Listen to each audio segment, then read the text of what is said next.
Selamat pagi sahabat Infokom, kabar sekolah kembali hadir di sela-sela aktivitas Anda. Bersama saya, Siti Afifah yang akan memberikan informasi terbaru dan teraktual.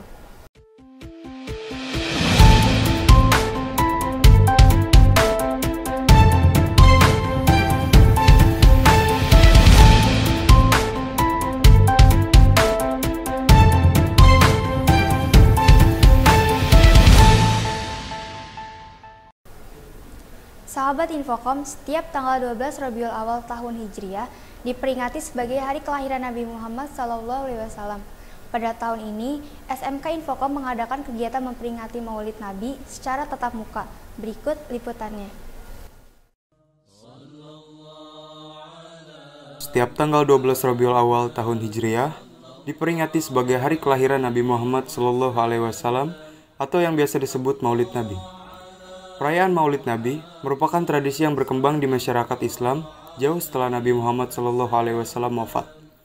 SMK Infokom Bogor kembali menggelar acara peringatan Maulid Nabi pada tanggal 13 Oktober tahun 2022 dengan mengusik tema meneladani akhlak Rasulullah SAW sebagai pribadi yang unggul. Acara Maulid ini dihadiri oleh seluruh jajaran sekolah dan para siswa-siswi SMK Infokom sebagai pesertanya. Tanggapannya cukup positif karena kegiatan ini adalah memotivasi anak supaya betul-betul bisa membentuk akhlakul karimah seperti yang dicontohkan oleh Nabi besar Muhammad SAW. Tujuannya tentu saja adalah untuk pembinaan karakter para siswa-siswi SMK Infokom agar bisa meneladani tingkah laku dari panutan kita yaitu Nabi besar Muhammad SAW. Yang Ibu inginkan dari anak-anak siswa-siswi SMK Infokom bahwa kegiatan ini atau kegiatan keagamaan ini tidak hanya dijadikan semacam seremonial saja, tapi justru yang penting adalah aplikasi dalam kehidupan sehari-hari kita. Jadi setelah kegiatan ini selesai, harusnya akan berdampak kepada siswa-siswi kita, terutama di dalam membentuk akhlakul karimah. Terlihat antusiasme para peserta pada acara peringatan hari ini, karena acara peringatan Maulid Nabi di SMK Infokom tahun 1444 Hijriah ini digelar secara tatap muka. Mengingat pada tahun sebelumnya, acara peringatan Maulid Nabi digelar secara daring karena darurat pandemi COVID-19. Sejumlah rangkaian acara digelar pada acara peringatan kali ini, mulai dari pembacaan Maulid Ad-Diba oleh Ustadz Fitrah Mulyadi, sambutan-sambutan dari jajaran sekolah, pembacaan ayat suci Al-Quran, tausiah oleh Ustadz Dr. Sofyan Saufi, lagu religi Islam, hadroh, dan santunan. Untuk kegiatan peringatan Maulid Nabi Muhammad SAW pada tahun 1444 Hijriah ini kebetulan berbeda dengan tahun sebelumnya, karena untuk tahun sebelumnya karena berhubung masih pandemi, jadi pihak sekolah mengadakan kegiatan Maulidnya itu, peringatan Maulid Nabi itu dengan konsep virtual dengan melalui media Zoom meeting. Namun untuk sekarang alhamdulillah karena memang pandemi sudah berlalu, alhamdulillah sudah berangsur normal kembali, sehingga kita bisa melaksanakan peringatan Maulid Nabi ini secara tatap muka langsung offline. Tujuannya diadakannya Maulid Nabi adalah selain memperingati hari lahirnya Nabi Muhammad SAW, yaitu memang sudah agenda rutin tahunan dari SMK Infokom sebagai proker dari kesiswaan bahwa untuk peringatan Maulid Nabi ini diadakan setiap tahunnya sesuai dengan syariat Islam. Untuk tema Maulid Nabi pada tahun ini adalah meneladani akhlak Rasulullah SAW sebagai bekal pribadi yang unggul. Kemudian apakah bisa menjalankannya? Insya Allah bisa, dikarenakan siswa-siswi SMK Infokom itu biasanya sebelum melakukan kegiatan belajar mengajar setiap harinya itu ada jadwal untuk sholat duha bersama terlebih dahulu. Kemudian tadarus bersama juga, dan itu tujuannya adalah untuk menemukan akhlak yang baik tentunya. Kegiatan peringatan Maulid Nabi ini diadakan sebagai bentuk penghormatan kepada Rasulullah SAW agar kita sebagai umatnya senantiasa mengingat hari kelahiran beliau. Diharapkan dengan diadakan acara peringatan ini dapat menimbulkan akhlakul karimah sesuai dengan tema yang diterapkan pada tahun ini. Dari SMK Infokom Kota Bogor, tim liputan melaporkan. Beralih ke informasi lainnya, sahabat Infocom, basreng atau bakso goreng merupakan cemilan berbahan dasar ikan dan tepung. Basreng juga dapat dinikmati kapan dan di mana saja. Harga bakso goreng ini dinilai relatif murah. Berikut liputannya.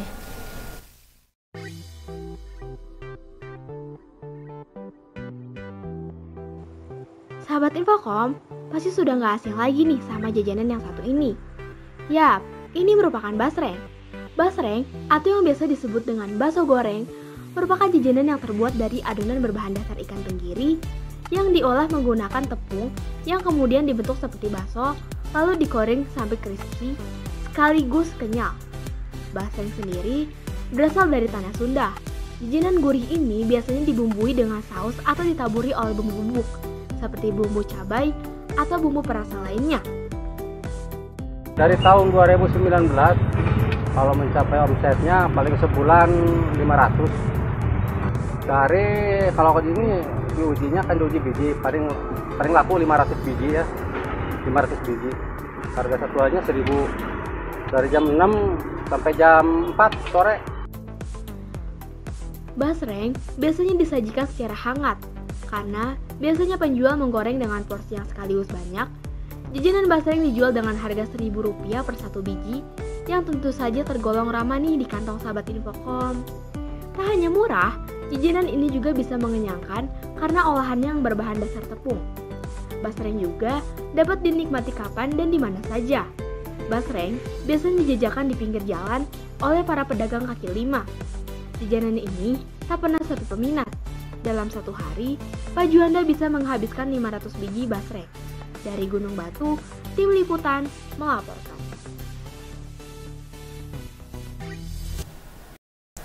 Membahas makanan Indonesia memang tak ada habisnya.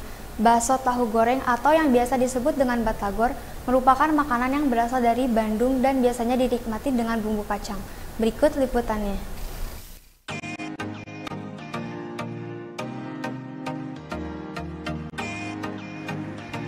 Ngebahas kuliner memang gak ada habisnya.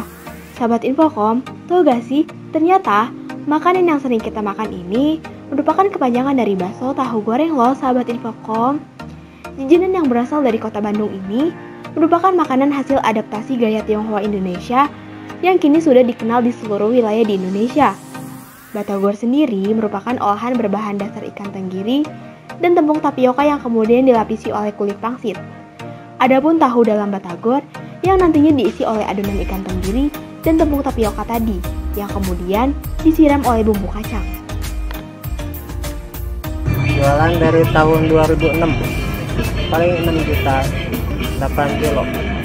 Jualannya somai sama batagor, jam 9 sampai jam 5. Batagor banyak ditemukan di mana saja, karena biasanya batagor dijual di pinggir jalan menggunakan gerobak.